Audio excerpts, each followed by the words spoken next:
She was old enough to know better, but too lonely to stop herself. He was young enough to dream, but too naive to understand the cost. One night of comfort turned into a secret they could never undo. When the world found out, lives were shattered, hearts were broken, and a small town would never look at love the same way again. This is the story of the forbidden affair that shocked everyone. The night it all began, the rain hadn't stopped for hours. Every drop that hit the empty street echoed like a heartbeat, slow, restless, and heavy. Inside a small suburban house, Evelyn Carter, a 38-year-old woman with tired eyes and a lonely heart, sat by the window watching the world drown outside. Her husband had left 2 years ago, her son off to college, and what remained was silence, the kind that eats you alive. Her phone buzzed once, a message from someone she never expected. "Hey, Mrs. Carter. You okay?" It was Liam, the 22-year-old boy who mowed lawns in her neighborhood. He'd always been polite, quiet, the kind of kid who smiled shyly when she waved. She hesitated before typing back. "Just one of those nights, Liam. Can't sleep," he replied instantly. "Me neither. I could bring you some coffee if you'd like." Evelyn stared at the message, her heart beating faster than it should. She knew how it looked. But she also knew how it felt to have someone care, to not feel invisible. 10 minutes later, there was a knock at the door. The sound echoed through her empty house like fate knocking back. When she opened it, the cold wind rushed in, and there he was. Liam, drenched, holding 2 cups of coffee and a nervous smile. "You shouldn't have come," she whispered. He shrugged. "Then tell me to leave." She didn't. They sat in silence at the kitchen table, the rain playing its soft rhythm against the glass. She noticed his hands, steady, warm, so much like her husband's once were. He noticed her eyes, sad but kind, the kind that carried stories too heavy to tell. And in that quiet moment, something unspoken passed between them. A spark neither of them planned or could ever take back. The clock hit 2:14 a.m. The coffee had gone cold, and Evelyn finally said the words that would change everything. "You make me feel seen again, Liam." He didn't answer with words, just moved closer, his voice trembling. "I don't want to hurt you, Mrs. Carter." Her reply came like a whisper through tears. "Then don't. Just stay." Outside, the rain washed the world clean, but inside, 2 souls crossed a line that could never be undone. That night wasn't planned. It wasn't even wanted, but it happened, and it started a storm that no one in that small town would ever forget. The morning after, Evelyn woke up to the soft light slipping through the curtains. For a few seconds, everything felt normal, warm, peaceful, like the world had forgiven her. Then she turned her head and saw Liam's jacket on the chair. Reality hit her like a wave. Last night wasn't a dream. It happened. She had crossed the line between right and wrong, between loneliness and betrayal. She stood up, heart pounding, and walked to the window. Liam was outside, walking back home, his head low, hands in his pockets. He looked lost, and she couldn't tell if it was guilt or love. That day, she avoided everyone. She didn't answer calls, didn't cook, didn't even turn on the TV. Everywhere she looked, she saw that night replay in her head, his voice, his touch, the rain. She told herself it was a mistake, a one-time moment of weakness. But the heart never listens to logic. And when night fell again, her phone buzzed. "Liam, can we talk?" Her fingers hovered over the screen. "Evelyn, you shouldn't come here." A few seconds later, Liam, "Then I'll wait outside," and he did. Standing in the cold, under the same rain that had started everything, she finally opened the door, this time not as a neighbor, but as someone fighting her own desires. "Liam, we can't keep doing this," she said softly. He looked at her, his voice breaking. "I can't stop thinking about you." Those words melted her. Every wall she built began to fall. Days turned into weeks, and the secret visits continued. Late-night talks in the car, hidden walks by the lake, whispers behind drawn curtains. Each stolen moment made their bond stronger and the danger greater. When she laughed with him, she forgot her age. When he held her hand, he forgot the world. But secrets, no matter how carefully hidden, always find their way out. One afternoon, her friend Nora stopped by unexpectedly. Evelyn panicked. Liam's jacket was still hanging on the sofa. "Evelyn," Nora said, squinting, "is someone here?" "No, just cleaning up," she lied, heart racing. Nora smiled faintly, noticing the extra coffee mug on the table. You look different lately. Happier." Evelyn froze. "Do I?" "Yes, like someone lit a spark in you again." After Nora left, Evelyn's hands trembled. That was the first time fear replaced excitement. That night, she told Liam, "People are noticing. We have to stop." He shook his head, eyes full of desperation. "I don't care if they find out." "I love you," she stepped back, tears forming. "Don't say that." "Why not?" he whispered. It's true, and that truth broke her more than any lie ever could, because she felt it too. But love born in shadows never survives the light. As they held each other one last time before he left, Evelyn whispered, "Promise me, if this ends badly, you'll forget me." He looked at her for a long time, then said quietly, "I'll try." "But I don't think I can." He discovered it started with a photo, not a professional one, just a blurry picture taken from across the street. But it was enough. Someone had seen Evelyn Carter, the respectable widowed woman, standing too close to Liam, the boy half her age.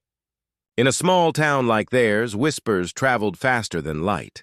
By the next morning, everyone had seen it. The photo had spread through group chats, coffee shops, and church pews. One image, 1,000 assumptions. Evelyn didn't know at first. She woke up that day like any other, poured her coffee, opened her phone, and froze. There it was, her face, his shadow. The caption read, "The truth behind Mrs. Carter's late-night visitor." Her heart stopped. She could almost hear the sound of her life falling apart. She tried to call Liam. No answer. She deleted the post, but it was too late.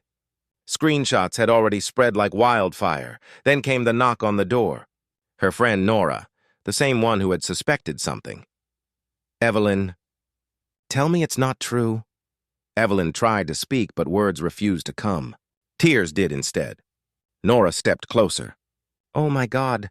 Evelyn, what were you thinking?" But Evelyn didn't know what to say. Because deep down, she didn't regret loving him. She only regretted getting caught. Meanwhile, Liam was at the community center where he worked part-time. People stared. Some smirked. Someone even said loud enough for him to hear, "Guess Mrs. Carter taught him more than gardening." He clenched his fists but said nothing. By evening, he couldn't take it anymore and ran to Evelyn's house. When she opened the door, he looked broken. "They all know," he said quietly.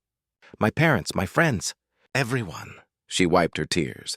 "I'm so sorry, Liam." "It's not your fault," he said, his voice shaking.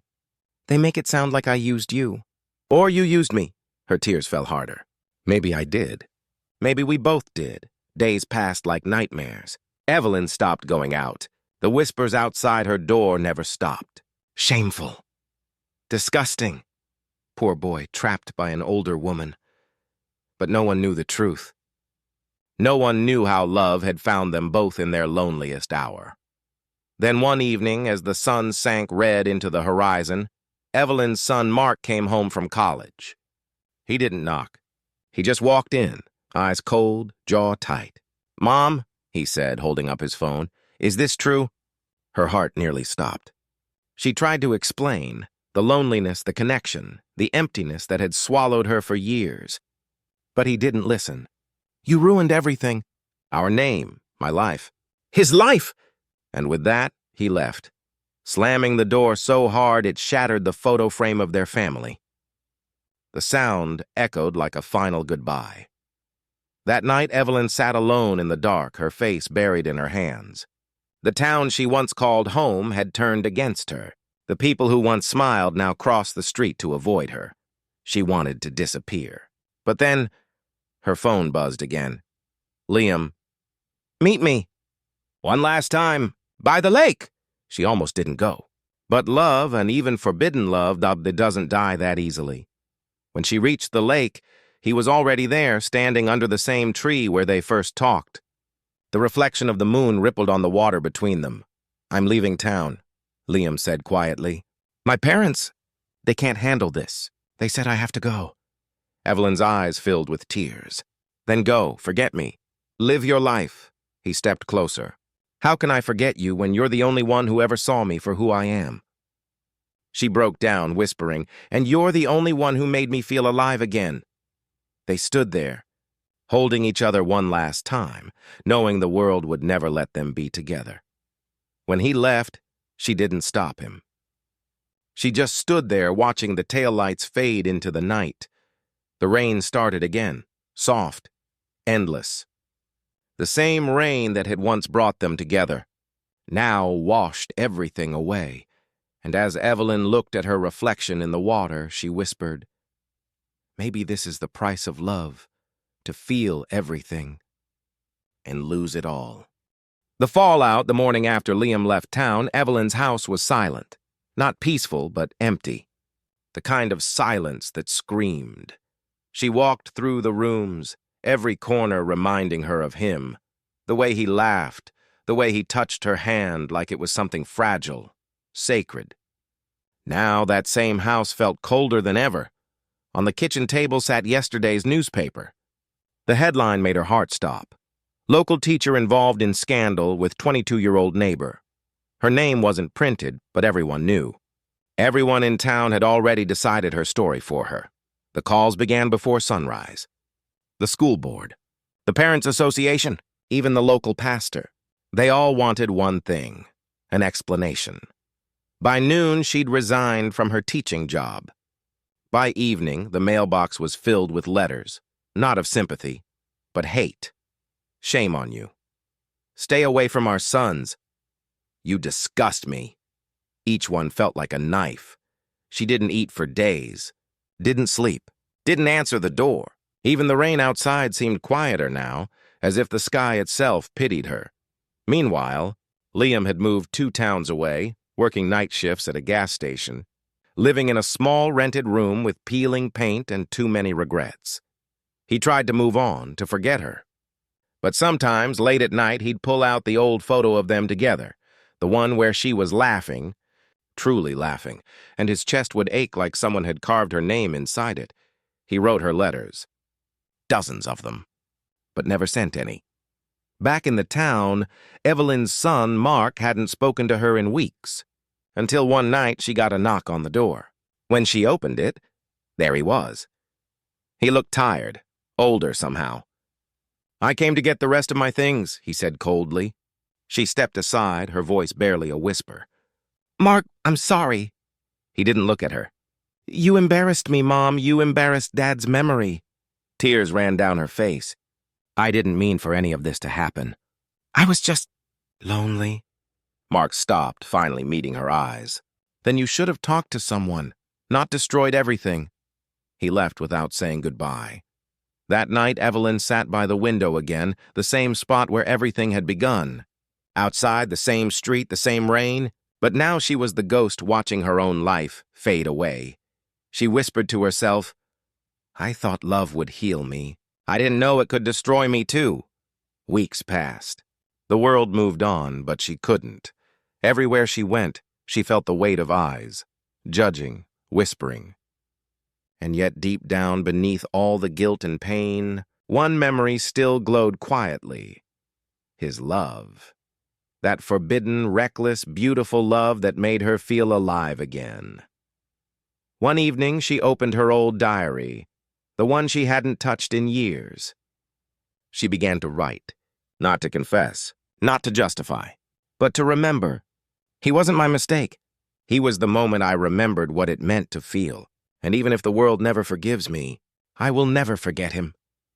When she closed the diary, something shifted inside her. A strange kind of peace. Not happiness, not forgiveness, but acceptance. Some stories don't end with closure. They just fade, leaving behind the kind of silence that never fully goes away. And as the rain fell again that night, Evelyn whispered one last prayer into the dark. Not for redemption, but for him. Wherever you are, Liam, I hope you're happy. The candle beside her flickered, and for a moment she could swear she saw his reflection in the window smiling through the rain. Years later, 7 years had passed. The scandal was now an old story, buried under new gossip, new names, new mistakes. But for Evelyn Carter, the echoes had never faded. She'd moved to a quiet coastal town far away, where no one knew her name or her past.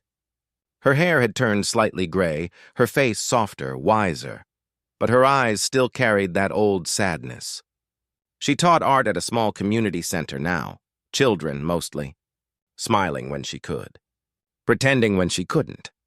Every evening she walked to the pier and watched the ocean swallow the sun.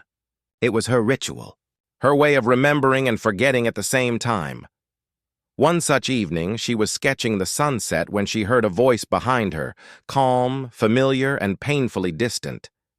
"You still draw the same way?" Her hand froze. She turned slowly, and there he was, Liam, older, broader shoulders, a short beard, but those same eyes, the ones that once saw her soul, still burned with the same warmth. Evelyn couldn't speak.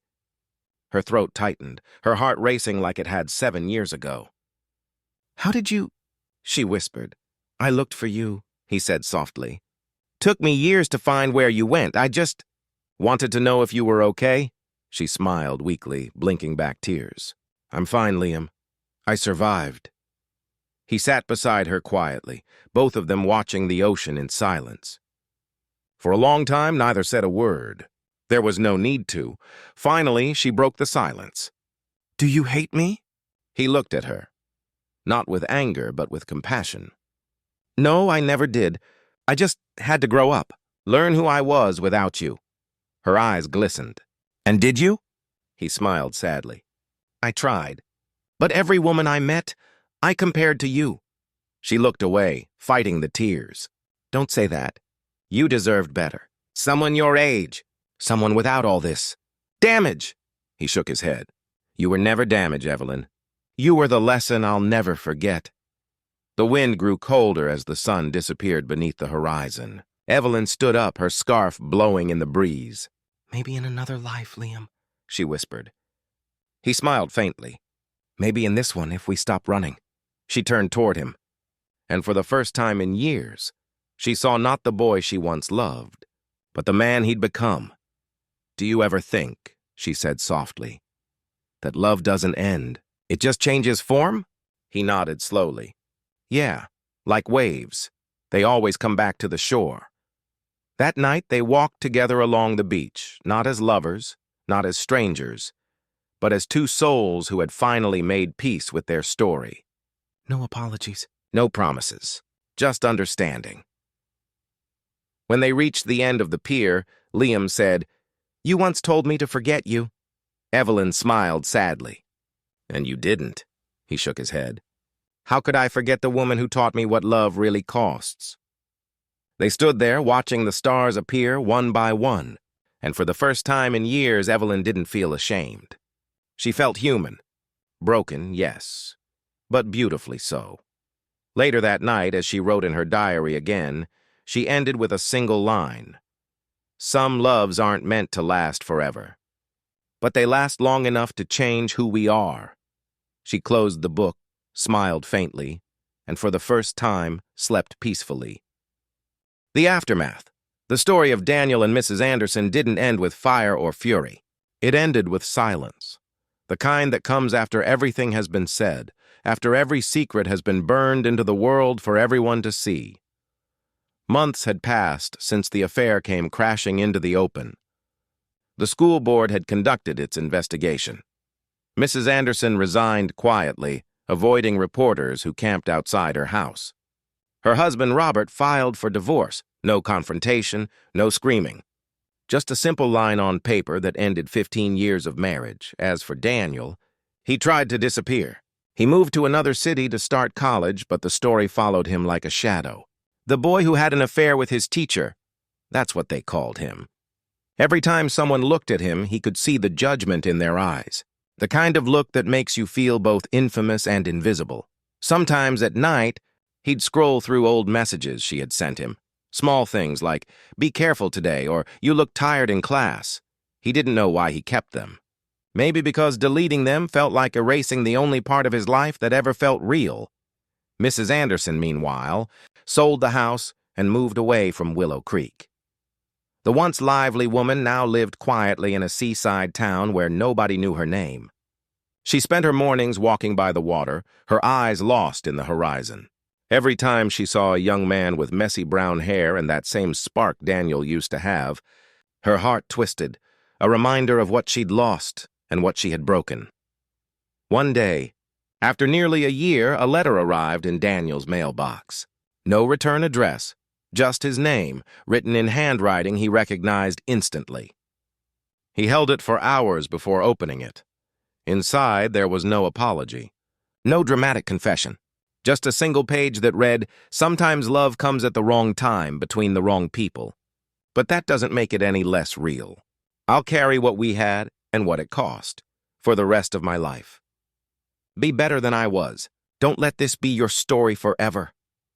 E.A." He read it again and again, his chest tightening. It wasn't forgiveness. It wasn't closure. But it was something. A whisper from a life he could never return to. He folded the letter carefully, placed it inside a book, and closed it. Then, for the first time in a long while, he took a deep breath. The kind that feels like starting over, because the truth was simple. The affair had destroyed everything. Reputations, families, futures. But somewhere beneath the ruin, it had also left behind something human. A reminder that love, when forbidden, burns brightest and leaves the deepest scars.